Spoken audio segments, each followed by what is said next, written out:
우리 인사 함께 나누십시다. 하나님은 당신을 사랑하십니다. 아멘.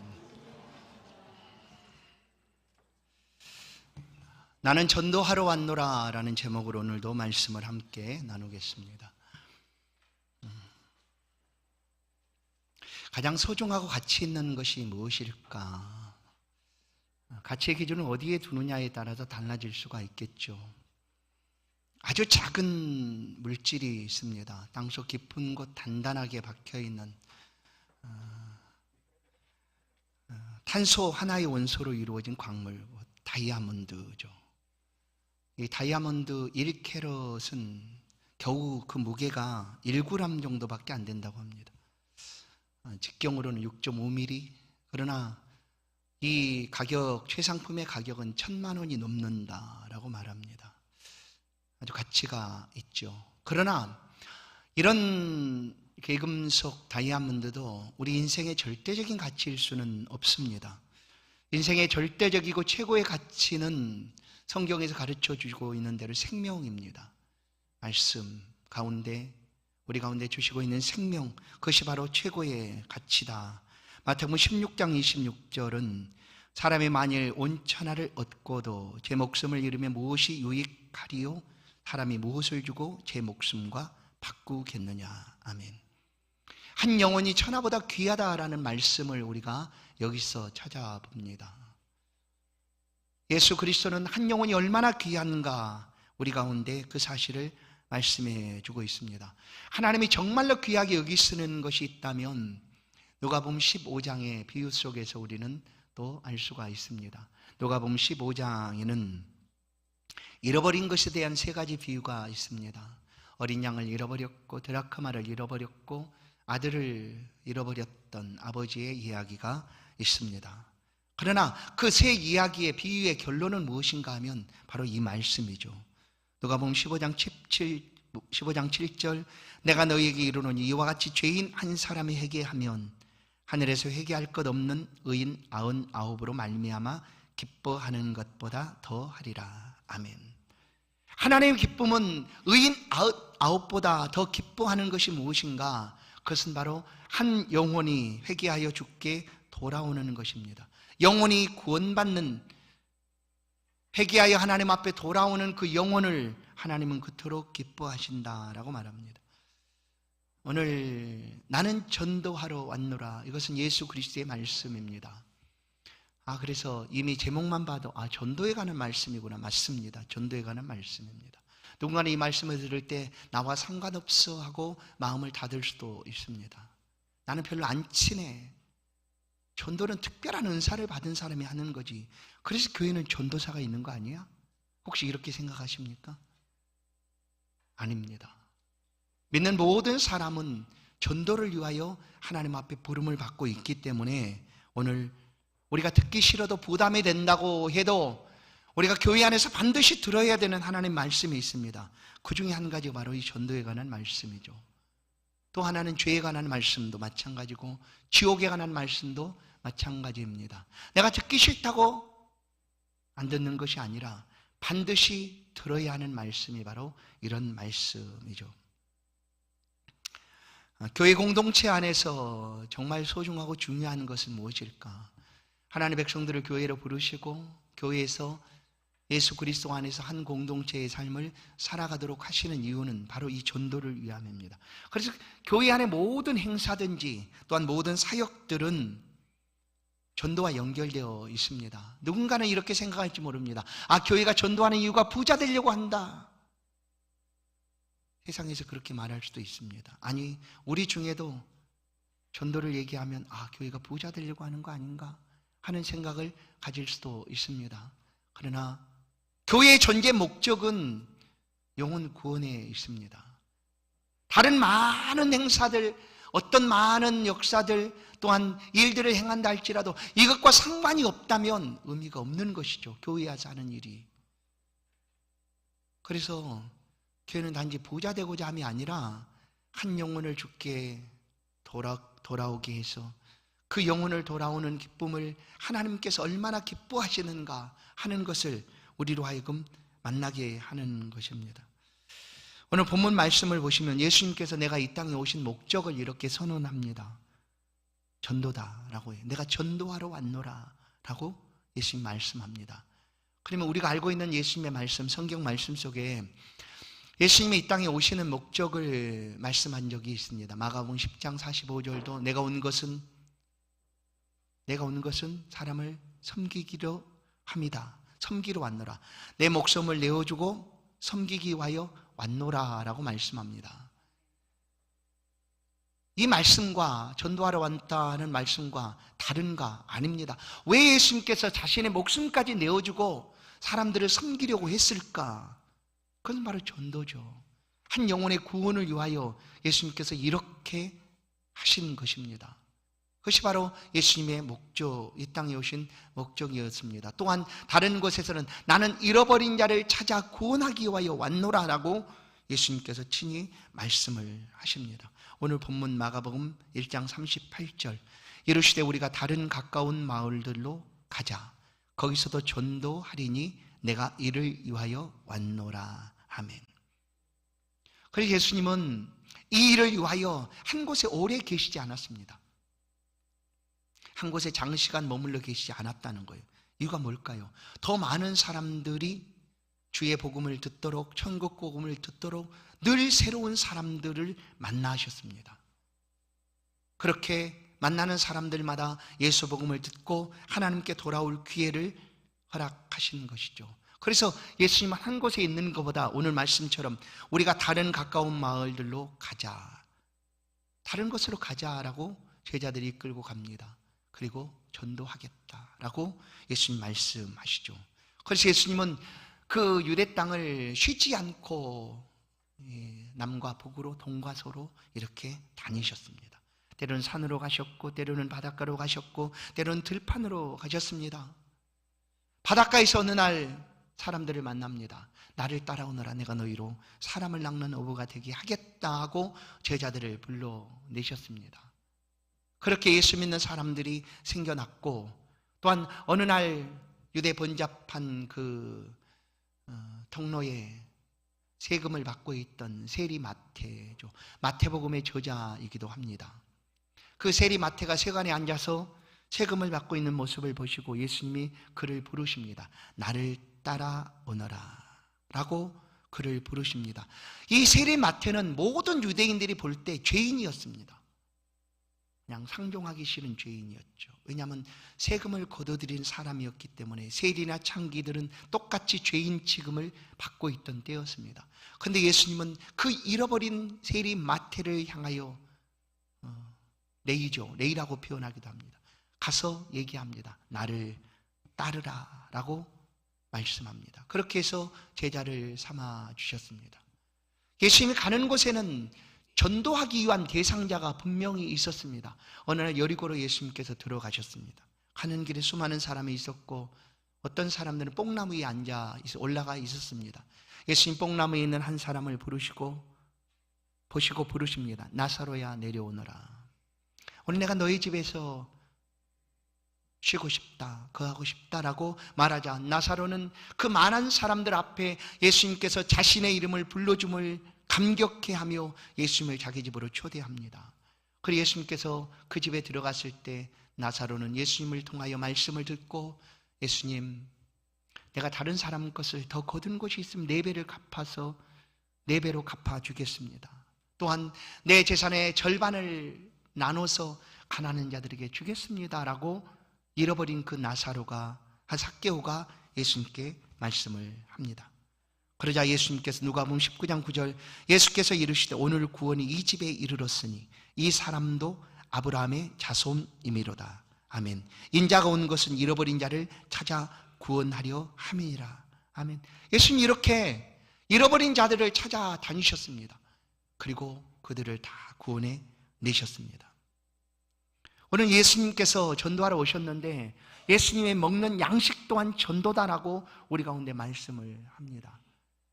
요한복음 4장을 보면 어느 날 예수님께서 우리가 가까운 마을들로 가자라고 말하는 것처럼 유대에서 갈릴리로 내려가는 길에 사마리아 땅으로 지나가게 됩니다. 이 사마리아 땅은 이방인들이 살고 있는 지역이었습니다. 그래서 유대인들은 유대에서 갈릴리로 갈 때 사마리아를 통과하면 아주 지름길, 금방 갈 수 있는 길이었지만 그렇게 가지 않습니다. 먼 길을 오히려 둘러서 가기도 했습니다. 왜냐하면 그 사마리아 땅에는 이방인들이 살고 있어서 그들과 함께 얘기하고 싶지 않고 만나고 싶지 않다라는 것이죠. 그런데 예수님께서 유대에서 갈릴리로 내려가는 그 길에 제자들을 데리고 사마리아 땅으로 들어갑니다.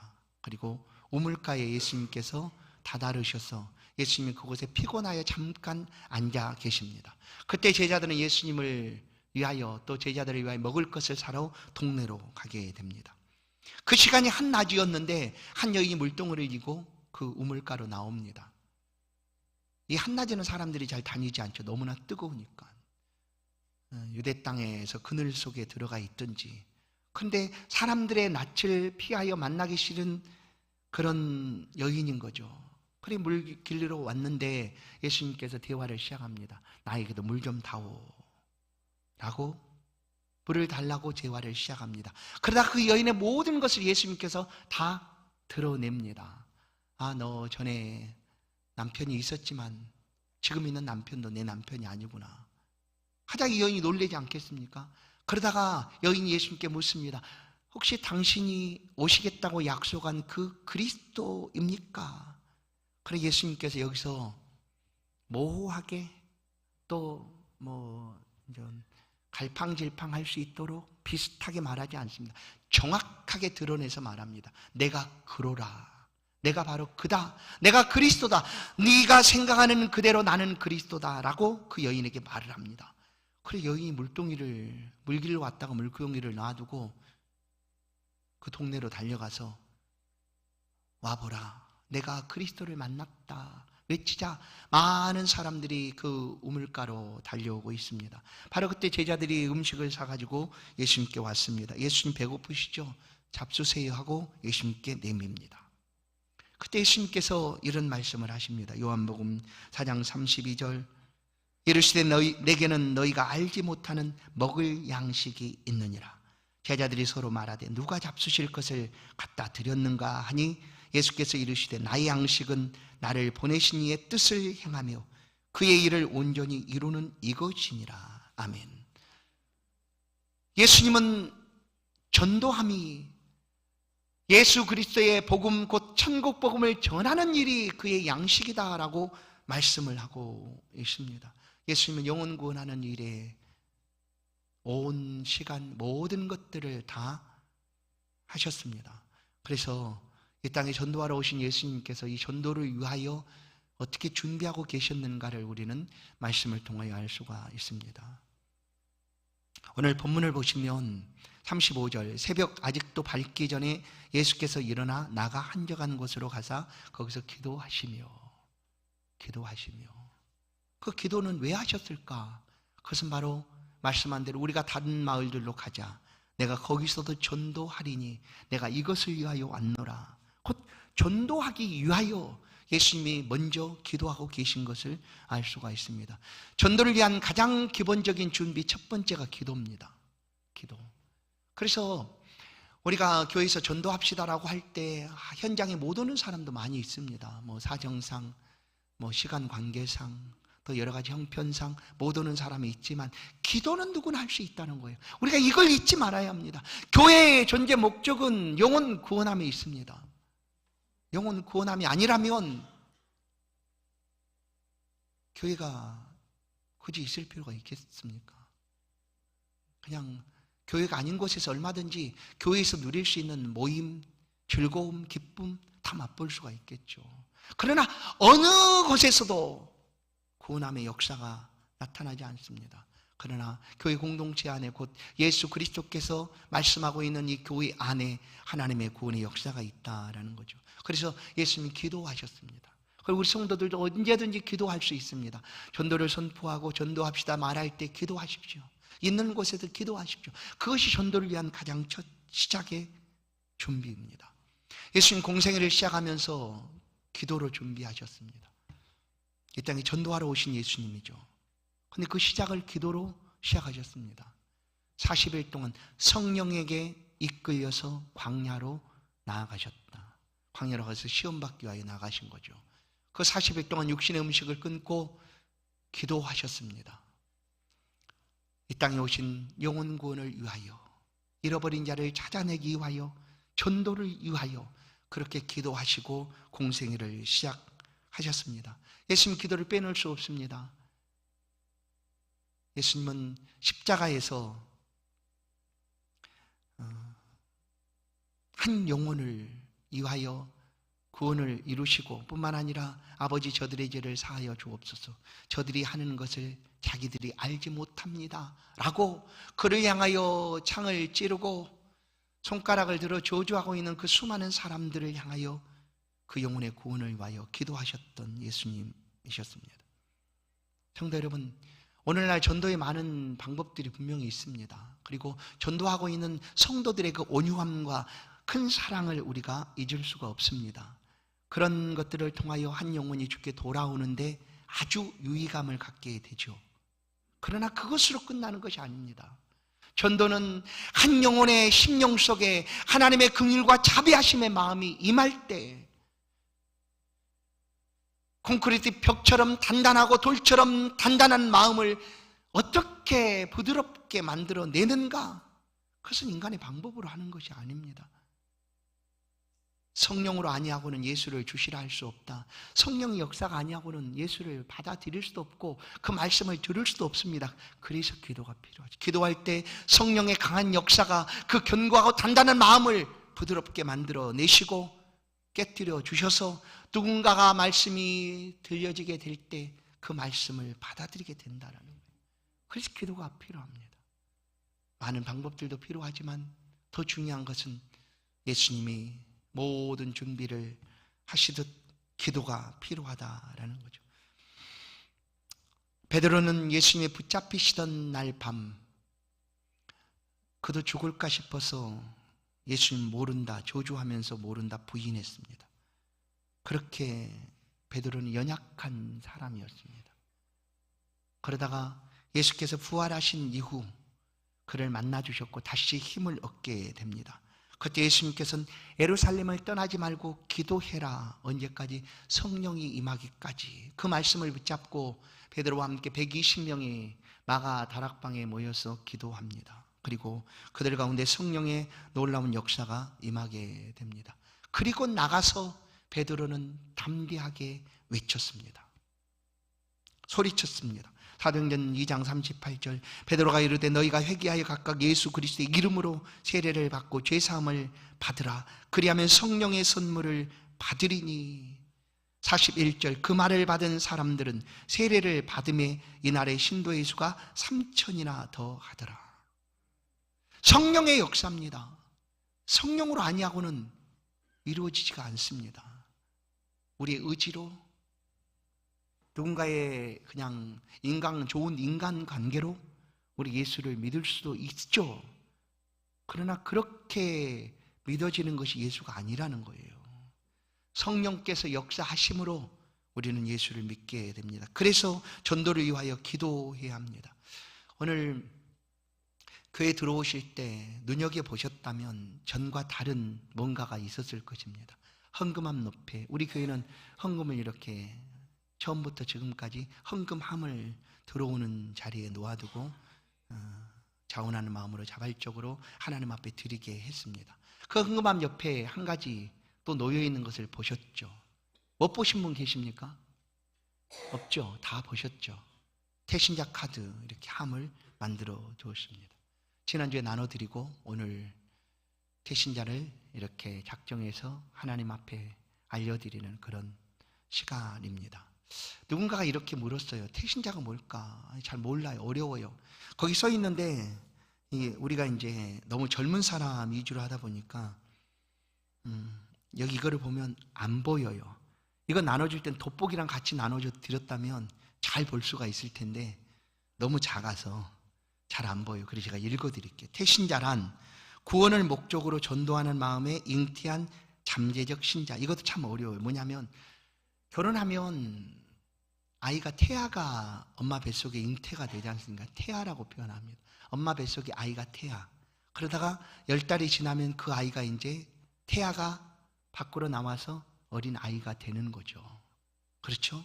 태신자는 예수 믿는 사람이 저 사람 꼭 예수 믿었으면 좋겠다 하고 그 사람하고 상관없어요. 일단 내가 혼자 마음속에 딱 품는 거예요. 기도로 품는 거예요. 그게 바로 태신자입니다. 우리 기도의 마음속에 품고 있는 사람들, 그게 태신자고, 그 다음에 나중에 예수를 믿게 되면 이제 태신자를, 태자를 딱 떼고, 그러면 어떻게 될까? 신자가 되는 거죠. 신자. 그래서 태신자라고 표현을. 더 쉽게는 전도 대상입니다. 전도 대상. 여러분은 아무도 없죠, 전도 대상이. 왜냐하면 여러분 중에 다 예수 믿으니까. 누군가 물었더니 목사님 저 전도 대상이 없어요. 그렇게 얘기해요. 그래서 이거 맞을 수도 있고 안 맞을 수도 있어요. 왜냐하면 아직도 예수 안 믿는 사람이 이 지구상에 너무너무 많아요. 우리 주변에도 정말 많아요. 그럼 전도할 사람이 없다? 그거 안 맞잖아요. 그러나 또 한편으로는 어릴 때부터 모태 신앙으로 자랐고 또 그 주변에 모두 다 예수 믿는 사람이에요. 그러면 없을 수도 있어요. 아무리 넓혀봐도 없을 수도 있어요. 그러나 찾아보면 있습니다. 아직도 믿지 않는 친구도 있고요. 가족 중에도 있고요. 또 내가 사랑하는 사람 중에도 있습니다. 그 사람들을 마음속에 기도로 품으십시오. 그게 태신자입니다. 그게 전도의 시작입니다. 여러분, 오늘 제가 이렇게 분명히 말했어요. 천국에 가서 너 혹시 태신자를 위해서 기도해 본 적 있냐라고 하나님이 직접 물으시면 거기서는 거짓말 안 해야 되잖아요. 네라고 대답해야 되잖아요. 그걸 알려주는 거예요. 제가 팁을 알려주는 거예요. 그때 가서 거짓말하지 말라고 품으십시오. 부담되고 나와 안 친하고 전도는 전도사만 하는 거야 라고 생각할지라도 지금 품으십시오. 제발 품으십시오. 그리고 기도하십시오. 여러분의 기도를 그 태신자를 위하여 영양분을 주듯 그냥 공급해 주십시오. 그러면 성령이 역사합니다. 이거를 한번 생각해 보시면 알 수 있어요. 여러분이 어떻게 예수 믿었습니까? 여러분 너무나 처음부터 그냥 나는 예수 안 믿으면 절대 살 수 없어. 예수님만이 나의 전부야, 최고야. 하나님 나를 만드셨지 라고 그렇게 생각하고 내가 예수를 믿겠다라고 하신 분이 얼마나 될까요? 모두 다 마음을 닫아두고 절대 예수 안 믿어, 나는 상관없어 하는 그런 사람들이었는데 어느 날 똑같은 말을 들었는데 우리 마음이 그 말씀이 와닿을 때가 있는 거죠. 그건 뭐냐면 알지 못하고 있는 누군가가 나를 위하여 기도했다는 이야기입니다. 여러분 의심하지 마십시오. 지금도 우리 한 사람을 위하여 예수께서는 하나님 보좌 우편에서 중보하며 기도하고 계시는 분입니다. 또한 성령 하나님도 우리 안에서 말할 수 없는 아픔을 가지고 기도하고 계시는 분입니다. 그 기도의 역사가 영혼 구원의 역사를 이루는 것이죠. 그러니 준비하십시다. 기도로 준비하십시다. 두 번째, 전도를 위한 준비입니다. 복음으로 무장하는 겁니다. 복음으로 무장하라. 이 복음으로 무장한다는 확신하는 겁니다. 확신. 예수만이 나의 전부요, 내 생명의 주인이시오, 나의 구주가 되십니다라는 그런 확신이 우리 가운데 있어야 합니다. 여러분, 우리는 요즘은 그 사람들의 입을 통해서, 입소문을 통해서 또한 이런 SNS나 이런 것들을 통해서 물건들을 사고 팔기도 하고 좋은 집들을 발견하기도 합니다. 그런데 누군가에게 이 좋은 물건을 내가 써본 다음에 이것을 알려줄 때는 이 물건에 대한 확신이 나한테 있을 때 알려주는 거죠. 써보니까 참 좋더라, 진짜 좋더라 하는 거죠. 근데 써보니까 별로 좋은 것 같지도 못하고 모르겠고 내가 이것에 대한 확신도 없다고 그러면 잘 안 알립니다. 그럼 나중에 코 다칠지 몰라요. 내가 얘기했더니 샀더니 그거 엉터리네 이렇게 될 거 아닙니까? 그러니까 안 하죠. 확신이 없으면 알려주지도 않아요. 소개하지도 않아요. 그런데 전도를 위해서 이 복음에 대한 확신, 예수 그리스도에 대한 확신이 우리 가운데 없다면 우리는 전도하기가 어렵습니다. 전도를 못해요. 나도 좀 불분명한데 어떻게 전하겠습니까? 예수가 우리의 생명의 주인이라고 어떻게 말하겠습니까? 그래서 확신이 없으면 이렇게 되는 거예요. 예수 믿어봐, 좋대. 좋대예요, 좋대. 남들이 얘기하는데 그거 되게 좋대. 그리고 예수 믿으면 믿지야 본전 아니냐. 안 믿는 것보다 믿는 게 더 좋지. 응? 당신 우상 신기잖아. 그것도 섬겨 괜찮아. 예수도 섬겨. 그럼 어느 하나에 걸릴 거 아니야. 그럼 나는 좋은 거야. 이렇게 얘기한다는 거예요. 왜? 확신이 없으니까. 예수에 대한 확신이 없으면 이렇게 말할 수밖에 없습니다. 그러나 복음에 대한 확신이 있다면 절대 이렇게 전하지 않습니다. 예수 믿으세요. 예수 믿어야만 구원은 얻습니다라고 얘기하는 거예요. 성경 어디에서도 우리 가운데 불분명하게 말하는 것이 없어요. 태초에 하나님이 천지를 창조하셨다라고 못 박아서 얘기합니다. 다른 이름으로 구원을 얻을 수 없나니 천하 인간에게 다른 이름을 우리 가운데 주신 일이 없다라고 말하죠. 주 예수를 믿으라. 그리하면 너와 내 집이 구원을 얻는다 말합니다. 이런 말씀에 대한 확신이 없으면, 그리스도에 대한 확신이 없으면 우리는 절대 전할 수가 없다라는 거예요. 그래서 먼저 말씀을 붙잡고 그 말씀에 대한 확신을 우리가 가져야 합니다. 그래서 예수님도 3년 동안 제자들을 가르친 이유가 이겁니다. 어느 날 빌립보 가이사랴를 지날 때 3년이 다 될 쯤이죠. 3년 동안 가르쳤고 함께 동고동락했고 예수님 묻습니다. 사람들이 나를 누구라 하더냐? 뭐 이렇게 합니다. 선지자라고 합니다. 뭐 엘리야라고도 합니다. 세례 요한이라고 합니다. 그러면 너희는 나를 누구라 하느냐? 예수님 질문이 요점 여기입니다. 제자들에게 묻고 싶은 거예요. 3년 동안 함께 동거동락하고 복음을 전해 주었는데 그들이 과연 자신을 어떻게 생각할까? 확신이죠. 제자 중에 한 사람이 주는 그리스도시요 살아계신 하나님의 아들이십니다 라고 고백합니다. 바요나 시몬아 내가 복이 있도다. 이것을 알게 한 이는 하늘에 계신 네 아버지다. 그렇게 해서 제자들이 예수 그리스도가 하나님의 아들이심과 그리스도가 되심을 고백한 후에 예수님 제자들을 보내지 않습니까? 파송한 거예요. 때로는 둘씩, 때로는 70명씩 세상으로 보냅니다. 보낼 때 예수님이 그들의 손에 들려준 것이 뭡니까? 아무것도 없어요. 두보로 또 금과 은도 가지지 말아라. 그냥 그대로 가라라는 거예요. 그러나 그들 가운데 복음이 있었습니다. 복음. 예수 믿으면 구원을 얻습니다. 천국과 지옥은 있습니다. 예수 믿어야 구원받습니다. 예수님만이 우리의 주가 되십니다 하는 그 말씀을 붙잡고 제자들은 나아갔어요. 마태복음 10장 7절 가면서 전파하여 말하되 천국이 가까이 왔다라고 외치라고 합니다. 그렇습니다. 우리 예수 믿는 것은 어려운 일은 아니죠. 왜냐하면 어렵지 않아요. 예수를 믿으면 구원을 얻습니다. 이것을 받아들이면 되는 일인데 근데 안 된다는 거예요. 그래서 먼저 믿는 성도들의 간절한 기도와 복음 전도가 필요하다라는 것입니다. 이제 준비된 제자들을 예수님께서는 세상으로 보냅니다. 나가게 하셨죠. 그런데 이 전도는 잘 들으세요. 그렇게 했으면 좋겠다 하는 권유 아닙니다. 권면, 전도 좀 하지, 그것도 아니에요. 이 전도는 명령으로 주어진 거예요. 권유나 부탁이 아니에요. 명령이요. 마태복음 28장 19절 그러므로 너희는 가서 모든 족속을 제자로 삼아 아버지와 아들과 성령의 이름으로 세례를 베풀고 내가 너희에게 분부한 모든 것을 가르쳐 지키게 하라. 볼지어다 내가 세상 끝날까지 너희와 항상 함께 있으리라 하시니라. 명령이라는 거예요. 내가 분부한 모든 것을 가르쳐 지키게 하라. 사도행전 1장 8절 너희에게 성령이 임하시면 너희가 권능을 받고 예루살렘과 온 유대와 사마리아 땅까지 이르러 내 증인이 되라라고 말씀하는 명령입니다. 명령이에요. 명령은 뭘까요? 명령은 들어야 되는 거죠. 그 명령 불복종, 그 불순종일 수 있어요. 순종하지 않는 거랑 같은 거죠. 이 전도의 말씀은 명령이에요. 이제 왜 명령인가를 들어보십시오.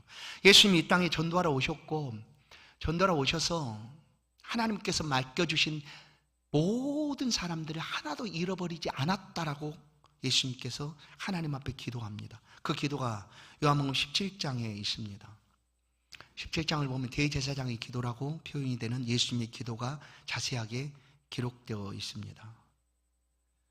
아버지께서 아들에게 주신 모든 사람에게 영생을 주게 하시려고 만민을 다스리는 권세를 아들에게 주셨음이로소이다.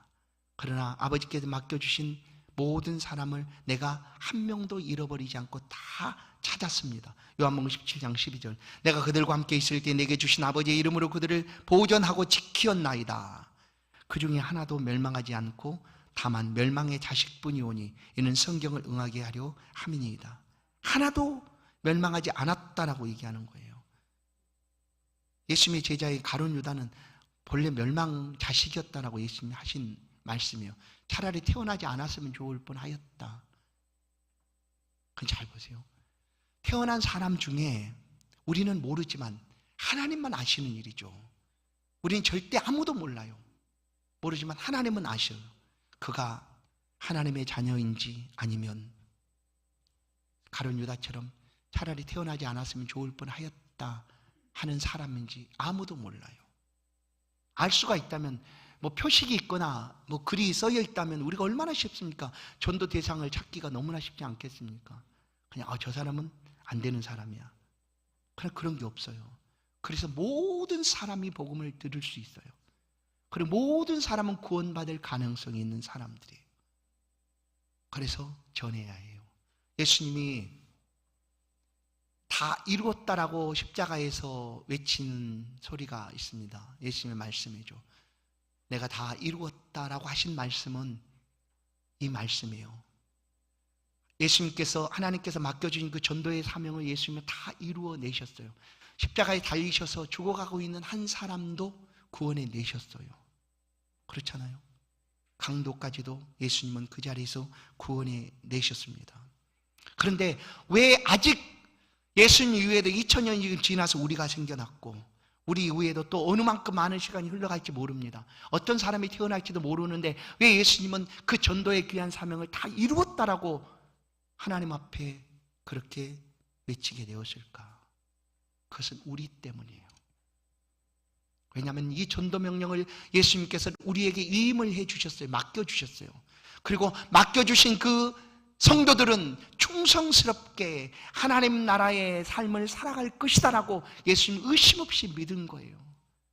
그래서 그들을 통하여 이 땅에 있는 어떤 사람도 구원받기로 작정된 모든 사람은 구원받게 될 것이다라는 사실을 예수님 알았기 때문에 다 이루었다라고 소리치게 되는 것입니다.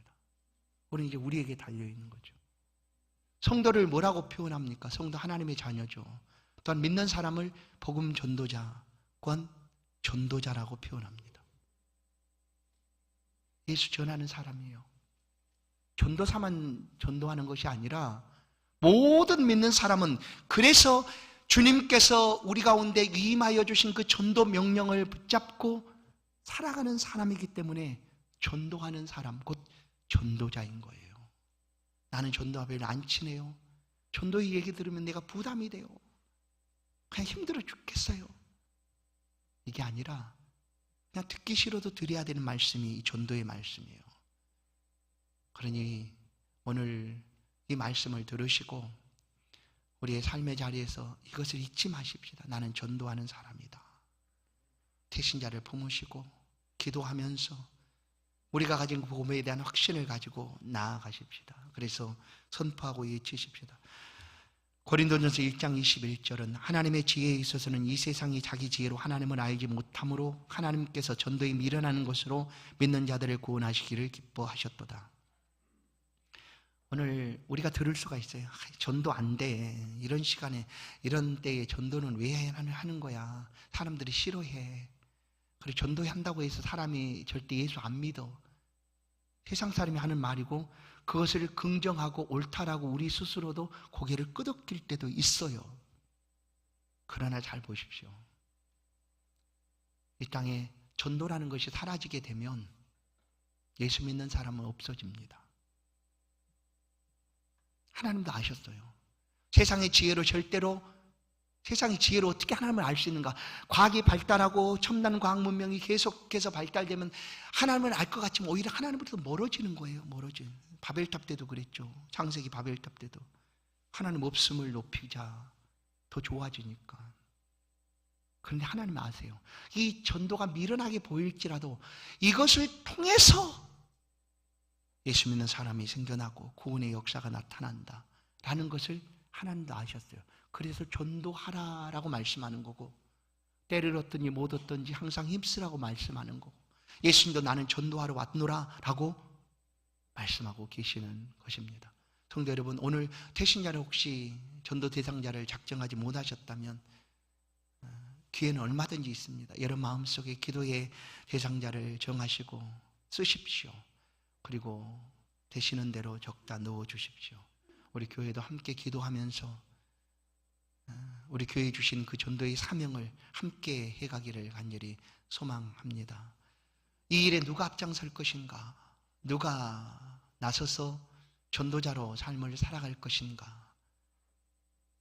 누가 되겠습니까? 어느 날 예수님께서, 하나님께서 이사야 선지자를 향하여 이렇게 말씀을 다 전하고 이제 내가 누구를 보내면 좋겠느냐라고 이사야 선지자를 향하여 주께서 말씀합니다. 그때 이 말씀을 선지자가 외칩니다. 오늘 이 외침이 저와 여러분의 외침 되기를 간절히 소원합니다. 이 말씀을 읽고 오늘 말씀을 마치겠습니다. 이사야 6장 8절 말씀입니다. 우리 같이 한번 한 목소리 읽으십시다. 같이 읽습니다. 시작.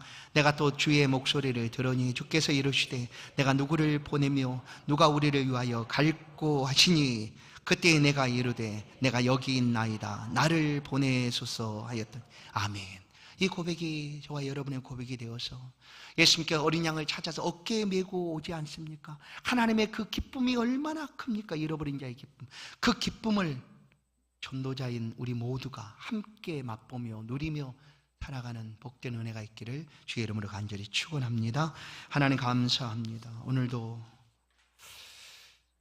우리를 하나님의 사람 삼아주시고 우리를 믿기에 또한 우리 가운데 말씀하여 주시니 감사합니다. 우리를 위하여 생명 버리시며 구원의 은혜를 베풀어 주신 주님, 그 전도에 지음하신 명령을 우리가 이 시간 듣습니다.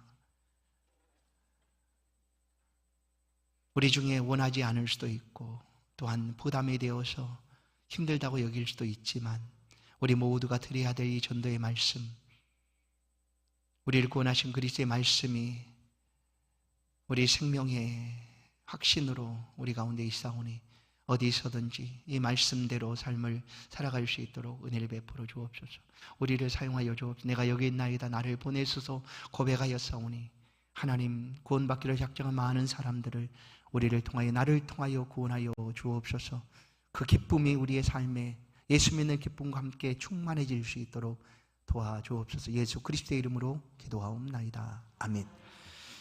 찬송 500장입니다. 귀한 예물을 하나님께 봉헌드립니다.